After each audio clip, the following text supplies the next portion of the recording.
Merchandani. Be happy to hear from you. Good morning. May it please the court.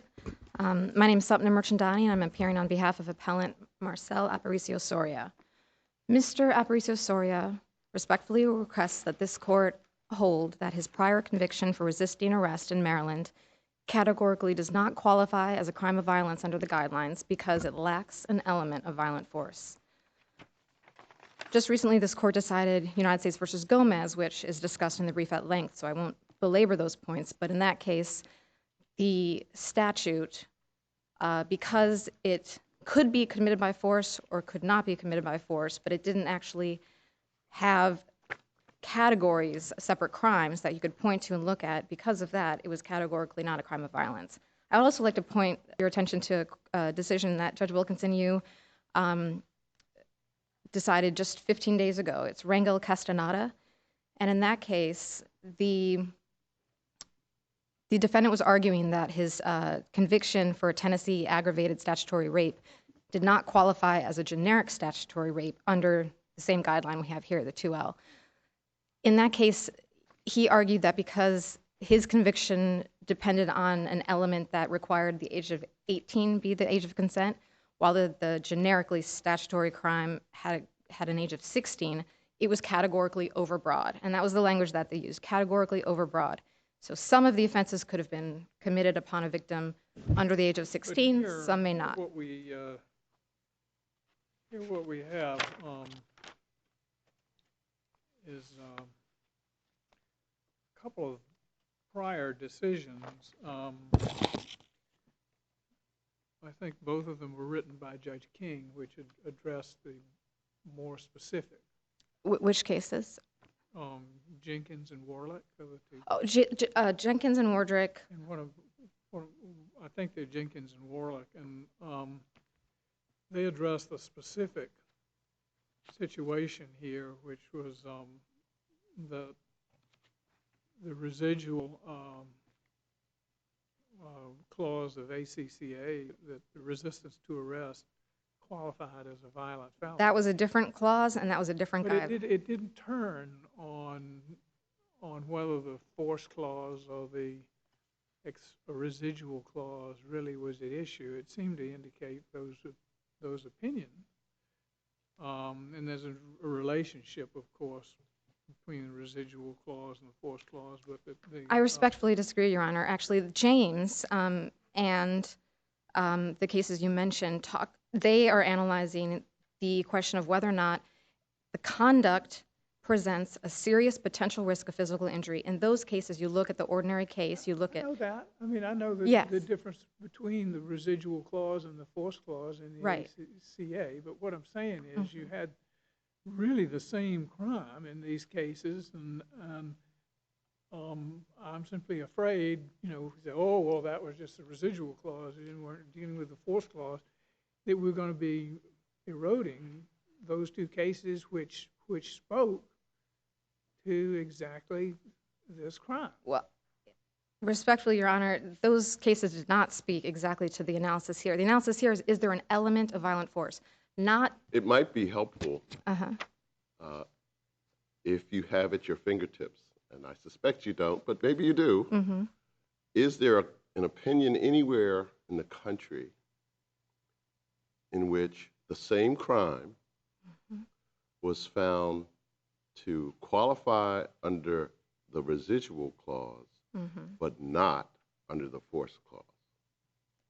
See, that would be the home run, right? Yes. That would be the home run. And I'm sure it does exist, and I promise I will file a Rule 28J letter as soon as it comes to my attention. We'll look for it on Monday. But the analysis... Not this afternoon. But the analysis is very different, and the government filed a 28J letter which highlights the difference in it. At some point we have to connect with common sense. No, common sense has a place, but... Hold on. I know. I appreciate that you're very committed to your case, and it's okay if you interrupt me a little bit as long as I get to come back. But again, I think it creates riptides in the jurisprudence and confuses and subdivides what is already a very arcane area. This sentencing stuff is very arcane, and you know, when somebody looks at it, we'll say, well, what's the common sense of it all? That the circuit has Judge King has two cases out there, in Johnson and Warlick, which said that that resisting arrest qualifies as a violent felony under the residual clause of the ACCA. But hey, it didn't address the force clause, and so Judge King's decisions are simply inoperative, and Judge Chasnow was completely wrong. And then the circuit's jurisprudence, I think, becomes a big muddy. I agree with you that it's arcane, but the statute is written differently than the guideline. Now, the guideline could have included a residual clause. Why it didn't, I have no idea. It only included a force clause and enumerated crimes. Wow. The ACCA has force clause, enumerated crimes, and residual clause. That does not exist here. So you can't import the analysis from Wardrick and Jenkins and pretend it applies here, because that's not the question. Is much narrower here. Look, not only would we be creating riptides within the circuit, I disagree that there would be. But I honestly think we would be creating a circuit split with the 11th Circuit. Romo Villalobos? Is that the question? Yes. The resisting arrests. With violence. As I understand it, the 11th Circuit held that resisting arrest satisfied the crime of violent enhancement. And there... Let him finish. Sorry. There was nowhere near the degree of the extent of analysis of Florida courts that we actually have from the Maryland courts. And yet the 11th Circuit says that's a crime of violence. So, you know, what I'm concerned about is a little bit of consistency in sentencing, because the guidelines do have as one of their objectives uniformity, and we on the circuit court have as one of our objectives a certain, we try to have a certain consistency in our jurisprudence. I think Judge Chasnow was really trying as hard as a district judge could try to be faithful to what our jurisprudence had said. She read the whole thing. Now you can say that the Florida statute uses the term violent force, that's not the Maryland statute. The Florida statute is divided. There's two different statutes. There's resisting arrest with violence, and there's resisting arrest without violence. The government is talking about the statute, which is titled resisting arrest with violence. Our case is the statute which is resisting arrest without violence. We do not have a case saying that fits any of these. Now, let me also add that Chief Judge Chasnow has since changed her tune. After Gomez, she has been presented with second-degree assault cases where the same question arises: do you apply the categorical or modified to look for force? She has, since Gomez, decided that you have to apply the categorical approach. Other judges in the Maryland District Court have followed suit. Judges Blake, Judge Motz. So that's the consistency. Right, let's say you apply the categorical approach, okay, but that doesn't, you know, sometimes you think, well, we apply the categorical approach, the defendant automatically wins, but no, that's not. They don't automatically win. When you apply the categorical approach to second-degree assault, which is what was recently done, and in this case, you look to the elements of the crime. That's it. You don't look beyond for serious potential risk. That's the residual clause. And here we have Nicholas, the Court of Appeals of Maryland, held that you only need de minimis force. That's the same situation that exists in the second-degree assault cases that more recently have been held to never categorically qualify as a crime of violence. Well, doesn't the Rich decision say force is necessary? Said force is necessary, and then Nicholas said de minimis force. The further inquiry is the amount of force?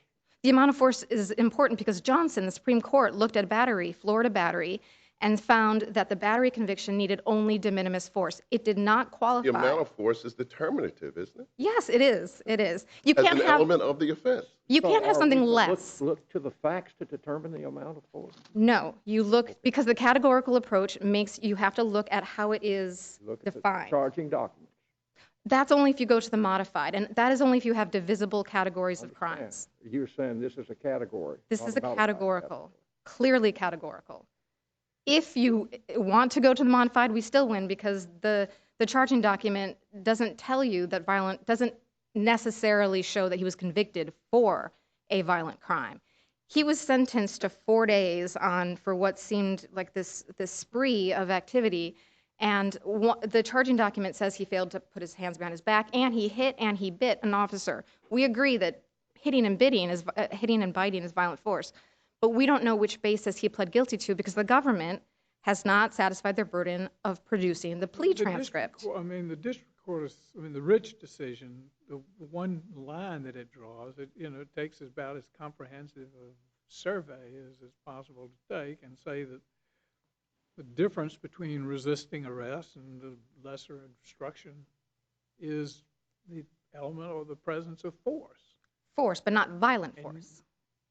Well, Johnson, the Supreme Court in Johnson said you have to use... Let him finish. Sorry.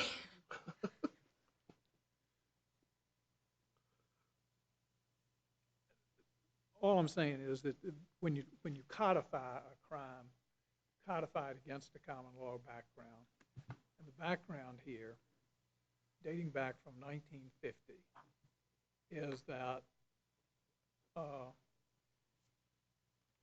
the application of force and not simple flight is necessary for resisting arrest conviction. It makes plain that it simply does not consist of mere flight.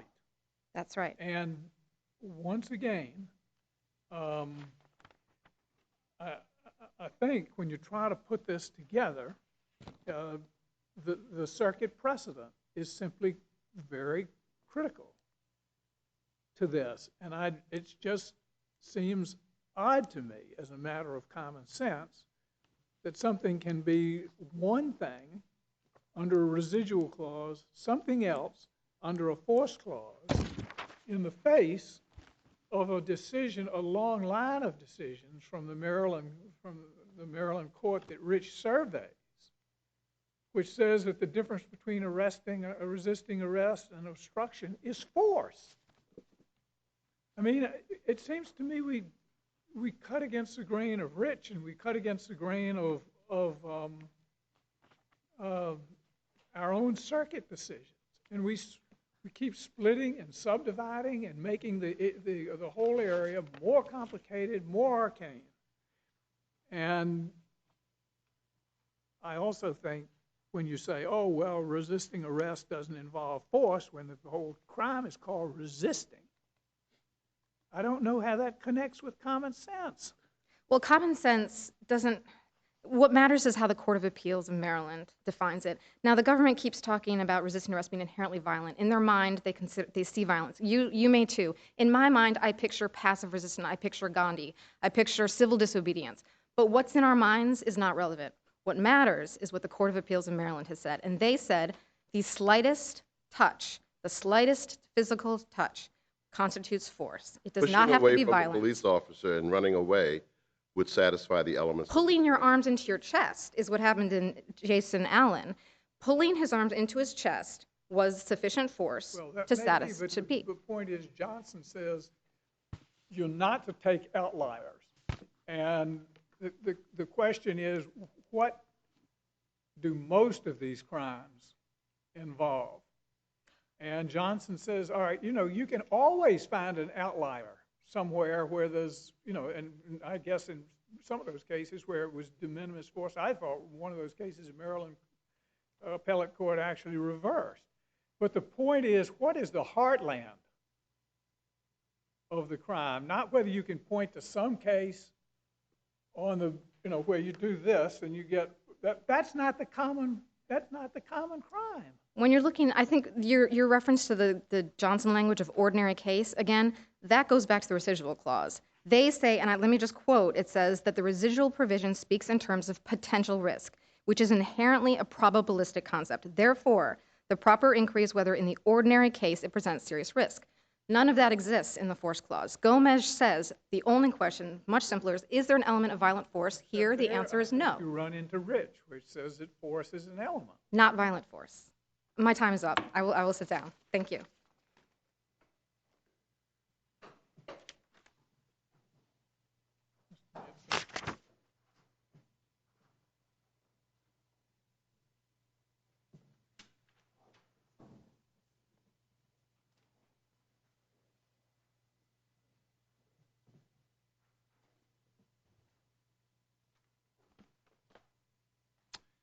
Morning, Your Honor. Paul Nitz on behalf of the United States. May it please the Court. Judge Chazanow, in July of last year... Mr. Nitzon, this is one of the finest briefs I've read. Oh. This government brief. I really mean that. And I always intended to say that to you, but the proof is in Judge Wilkinson's colloquy with your sister counsel. You have used the term violent or violence interchangeably with force throughout this brief. And Judge Wilkinson seems to be persuaded. But you're going to have to do a little more work to persuade me that in the context of the Maryland resisting arrest statute, as interpreted by the Maryland courts, those terms, violence and violent on the one hand, and force on the other hand, really can be used interchangeably in light of the guideline here. So that would be helpful. Judge Davis, thank you for your very kind comments, and I'm not at all surprised that Your Honor has a few questions for me. Just to see if I can bridge that gap. Let me say that violence is not a magic word here. If violence is a magic word, it's my position that the government wins because the Rich Court says that the character of resisting arrest is, quote, violent and forceful. And so but they didn't say that about the Maryland statute. We didn't say that about the Maryland statute. Well, that is, in Rich, the court says resisting arrest has never consisted simply of flight or actions that did not amount to resistance by force, and then goes on to say... the Maryland Court of Appeals says that's not true. The Maryland Court of Special Appeals says you can, in fact, commit resisting arrest without the use of violent force. Well, and respectfully, perfectly clear. Respectfully, Your Honor, I disagree. The question, and I'm sure, Your Honor, if reading the question right, is referring to the Nicholas decision, in which the court is presented with a different question. I'm referring to both the statute and the interpretations of it. Now, I appreciate that you've collected and done a very good job of collecting more than a score of resisting arrest reported opinions that clearly involve force, violent force. And one would expect that the prosecutors around Maryland wouldn't be prosecuting people for resisting arrest. In fact, in this case, in this very case, the most striking question is why they permitted the defendant to plead to resisting arrest rather than assault on a police officer. He bit the guy. Well, he bit the guy. Now, you and I both know the answer to that. It has to do with the nature of the Maryland criminal justice system, plea bargaining, under-resourced prosecutors, yada, yada, yada. We all know that, but that's not part of this record. The fact of the matter is Maryland had the option to convict this guy of a very serious second-degree assault. It may well be first-degree assault, biting a police officer. But they didn't do that. They let him plead to resisting arrest, which under Maryland law includes shoving away a police officer in order to run away.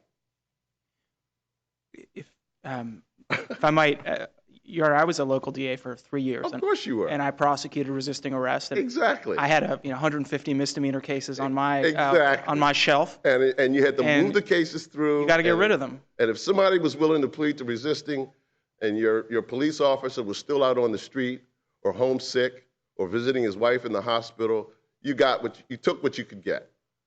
And that's right, Your Honor. But in this case, I would point the court's attention to the fact that, as I understand it, Mr. Aparicio-Soria was charged with second-degree assault and resisting arrest. Exactly. And the prosecutor didn't insist that he plead to second-degree assault. But, Your Honor, second-degree assault is a lesser-included crime of resisting arrest. But he's not convicted of second-degree assault. But Your Honor, resisting arrest is, my reading of Nicholas is that second-degree assault, because it meets the required elements test, is completely subsumed by resisting arrest. And therefore... I think it's exactly the opposite.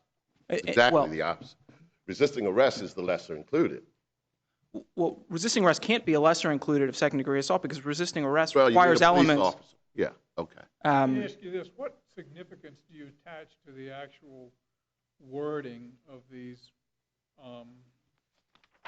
statutes in terms of the crime of violence? And says any other offense under federal, state, or local law that has an element of attempted threatened use of physical force. And then you go to the ACCA, and it says that even the force clause says has an element the use, attempted use, or threatened use of physical force. They don't use the word violent force. Now, we're talking about a crime of violence, but when you get down to the specifics of it, both the guidelines and the ACCA force clause talk about the use of physical force.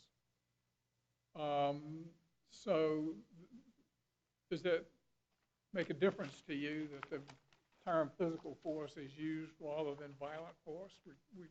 We assume that Congress chooses its words carefully, and Maryland legislature for that matter, or whatever. Well, Your Honor, in questioning for the appellant, used the term common sense, and I would certainly like to put on the mantle of common sense. And in that sense, yes, it does matter that the word force is naked in the definition in both the ACCA and the 2L1.2 guideline, which is what we're here on today. And Even after the Supreme Court has told us what the meaning of force is? no, Your Honor, we are bound by the Supreme Court's opinion in Johnson. But just to, again, see if I can keep that common sense mantle on, what was the court concerned with in Johnson? The court was concerned with not sweeping in offenses that are predicated on a mere offensive touching.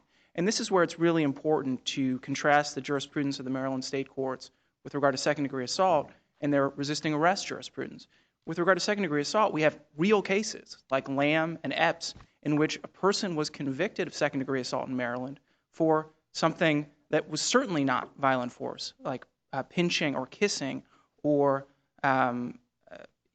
some brushing up against someone, some other form of contact which meets the elements of second-degree assault. And here we're talking about the battery variety of second-degree assault, but is clearly not violent. And that's what the Supreme Court is after in Johnson. They're saying, the ACCA is not intended to sweep in these state assault and battery convictions that are just offensive touching.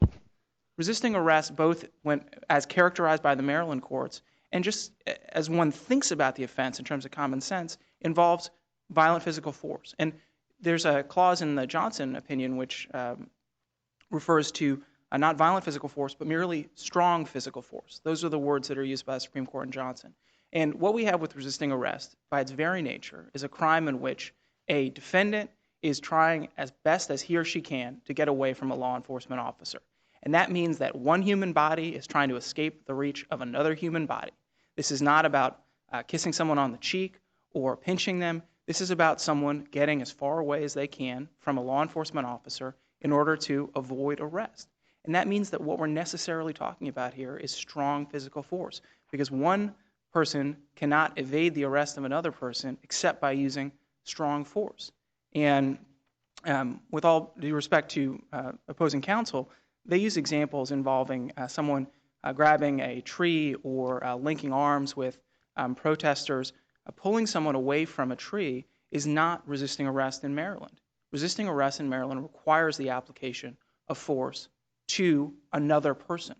And I may have, in fact, said in the government's brief that it requires the application of force to a law enforcement officer. I guess just as an overall matter, at some point the law has to connect with a certain degree of common sense. And I indicated that the core elements of resisting arrest are, of course, the application of force, and that's what resisting means. And, when you say, well, what is this crime about? And you don't take a look at an outlier, but you take a look at the kind of crimes that are being prosecuted here.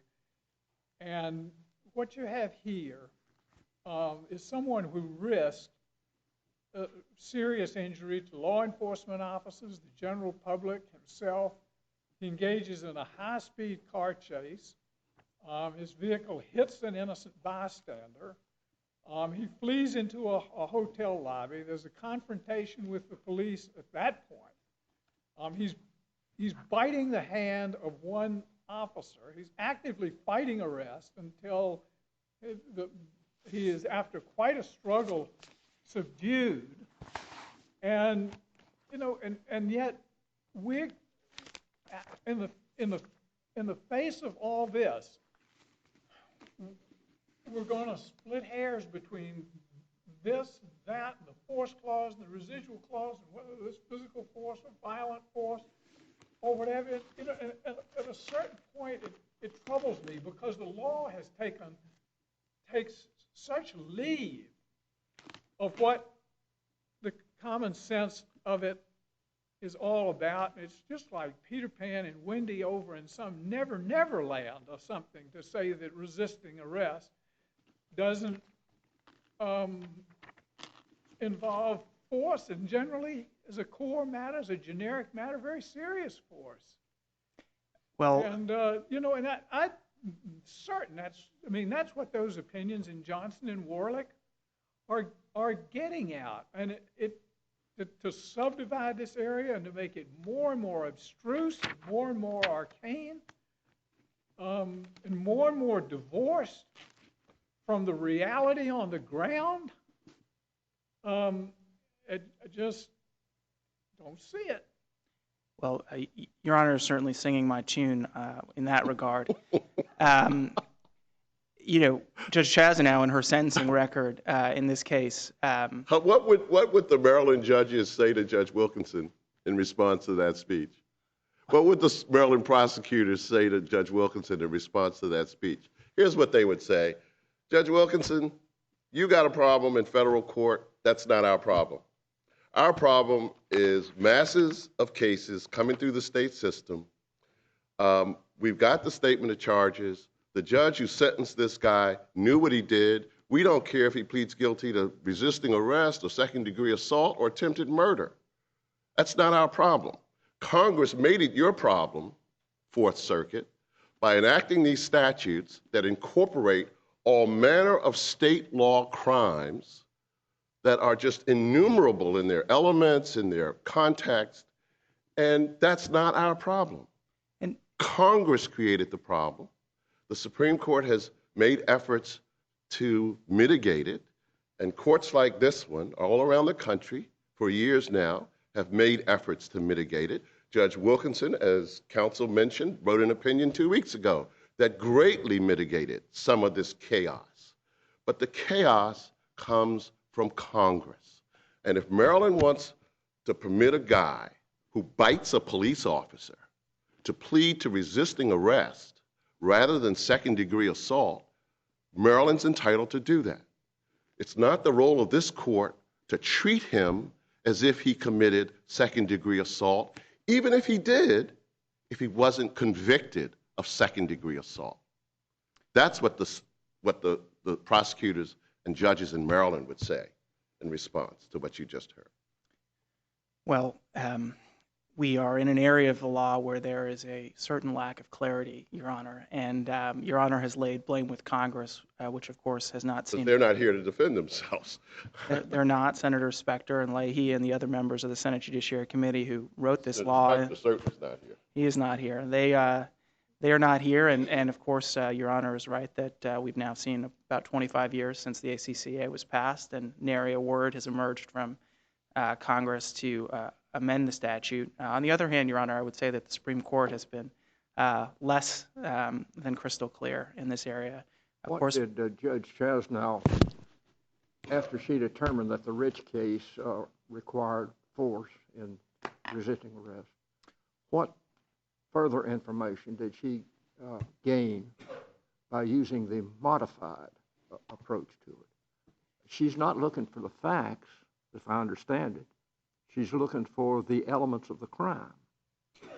And what did she find out? Well, what she found out, Your Honor, was she used the incorporated statement of probable cause, which, as this court has held on numerous occasions, is a Shepard-approved document. So she looked to that, and she found out that that if there, which she said, there may be a resisting arrest variant that is non-forceful. That by police officers, I have probable cause. Does that add anything to the element of the offense? it doesn't add anything to the element, but what it does is it allows for the district court to make a determination as to. Well, that's a factual determination, isn't it? Well, it's a comparison of the facts that are included in the statement of probable cause, and it's a comparison of those to the two variants of resisting arrest that she said are possibly committed in Maryland, one involving violent force and one involving nonviolent force. So she came to the conclusion, which of course the government disagrees with, that it's possible in Maryland to commit a nonviolent resisting arrest. Well, again, isn't that a factual determination rather than a legal determination? Well, based on the affidavit? Your Honor, let me try to be as frank as I can. Facts are not a dirty word in this area of the law. It is absolutely a factual determination in the sense that she looked to the facts that are included in the statement of probable cause. And so, yes, she was looking at facts, but what Shepard and Taylor are all about is saying there is this small universe of documents that you can look to. But once you get into those documents, you can look at the facts. You can look at every single fact in those documents. Well, then my question is, could the defendant have been convicted under the statute without the element of force? No. The Rich Court says that you got to have force. And so then the question that's raised in, of course, our brief and then are you determining the quantity of force that was applied? And then you're looking to on the categorical question, you're looking to, does the statute require violent force? And of course, it's our position that it does. And Romo Villalobos in the 11th Circuit. I understand that a mere touching would satisfy the Maryland statute. Absolutely not. A mere touching, and we've got good language in Rich that says, a mere touching or flight might be obstructing or hindering, but it's not resisting. Resisting requires violent force as determined by the Maryland courts. And we've got 38 opinions over 60 years, none of which involves something less than violent force. It's just not in the nature of the crime to commit it by something less than violent or strong physical force. But just, if I might, I believe Your Honor is interested in the modified categorical approach. And it's certainly our position that if the court were to decide that it's not categorically a crime of violence, or assume without deciding that it's not categorically a crime of violence, then you can go to the modified categorical approach. And there, it was entirely appropriate for Judge Chasnow to look at this statement of probable cause, Shepard-approved document, and say, hey, that if there is such a thing as non-violent resisting arrest in the state of Maryland, this isn't it. This is a violent course of action that unfolded across 2 counties, involved sideswiping an innocent bystander, nearly sideswiping a patrol car, and biting the hand of a Charles County Sheriff. As you probably know, I'm sorry, go ahead, Judge Wilkes. I wanted to get back to the question that Judge Davis asked early on, and that is because I think these 2 precedents that we have in Johnson and Warlick are crucial. And are there cases where a court has found a crime to be violent under the residual clause of the ACCA, but somehow non-violent under the force clause? I'm not aware of any. I'm certainly not aware of any in the narrow world of resisting arrest as it exists in various state codes across the country. And between myself and Ms. Merchandani, we probably would have found it if there were one that, as Judge Davis said, explicitly contrasted those 2 in the context of a state statute. Now, there are, of course, crimes that are found to meet the residual clause of the ACCA, but not the force clause. But those are usually crimes like escape, which was the subject of the Supreme Court's opinion in Sykes, crimes that are clearly not inherently forceful, but that do pose a risk of injury, or vehicular flight, those kinds of statutes where there is a finding under the residual clause, but the force clause is just never even analyzed because it's not an inherently forceful crime. So there are those types of crimes, but I'm not aware of any crime that requires force. I keep coming back. Doesn't it make a difference that the statutes and the guideline provisions are worded in terms of physical force? Absolutely. Absolutely. They could use any number of adjectives, but they use the word physical force. How do you reconcile that with Johnson? Johnson is about not sweeping in this limited group of state assault and battery convictions that are predicated on offensive touchings.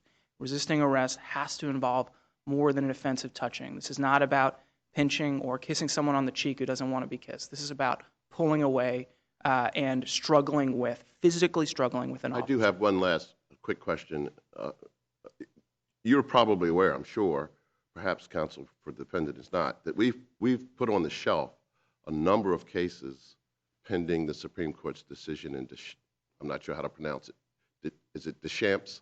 I've been saying DeCamps, but I could be wrong. Okay, DeCamps. Is this a candidate for that treatment?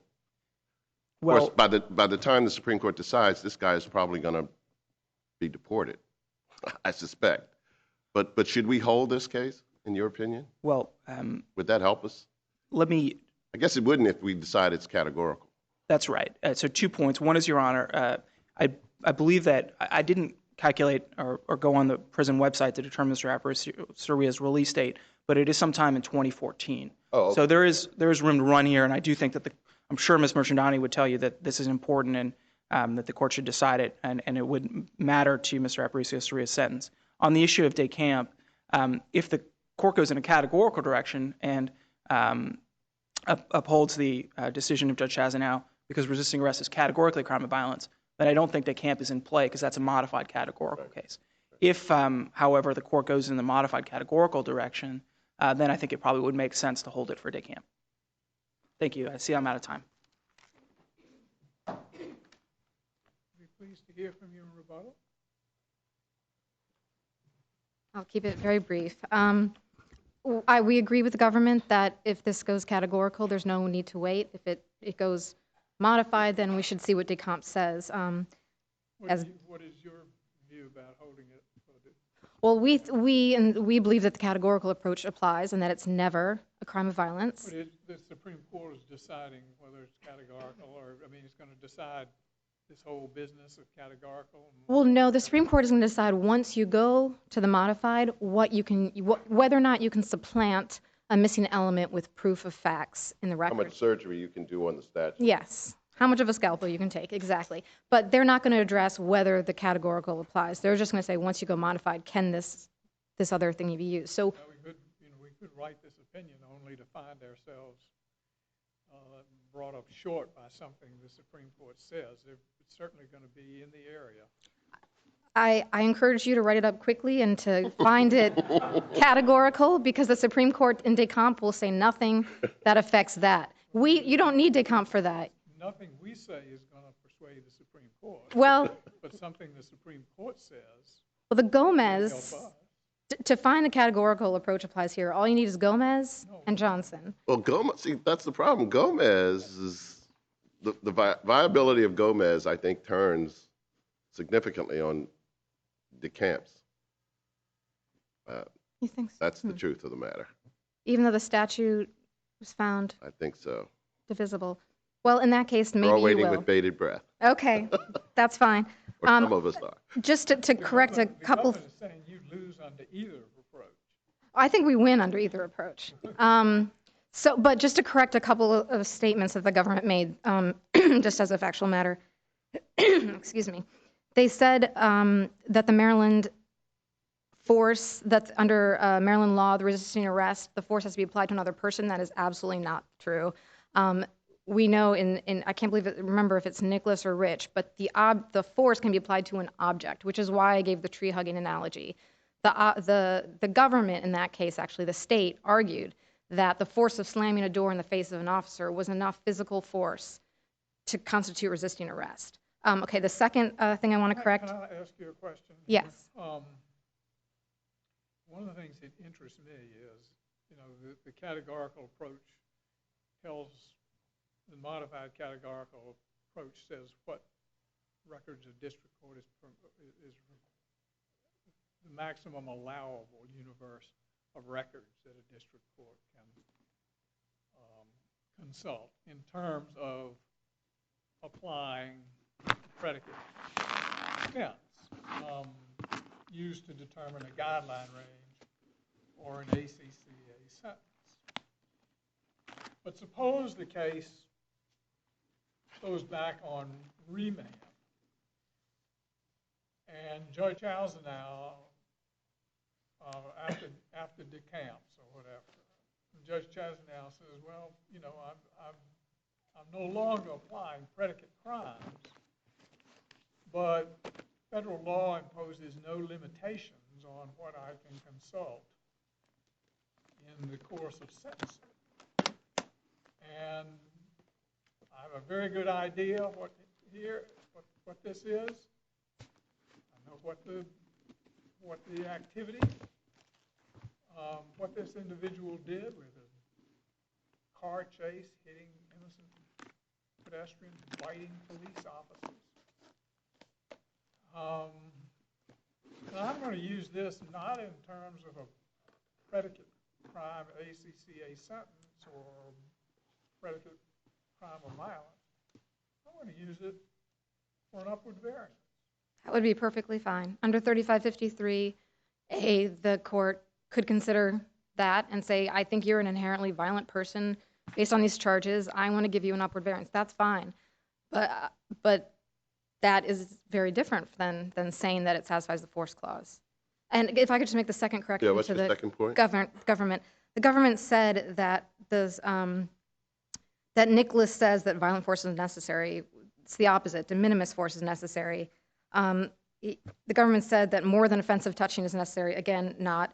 I want to just refer you to the reply brief at pages 4 through 6. There are cases listed there where only de minimis force was used. So unless you have any other questions. By the way, when you said to Judge Wilkinson that would be fine, you weren't speaking for your colleague who'll be standing in front of Judge Chasnow representing the defendant if there's a resentencing, right? That's right. It's not me who does that. Thank you very much. Thank you. We'll come down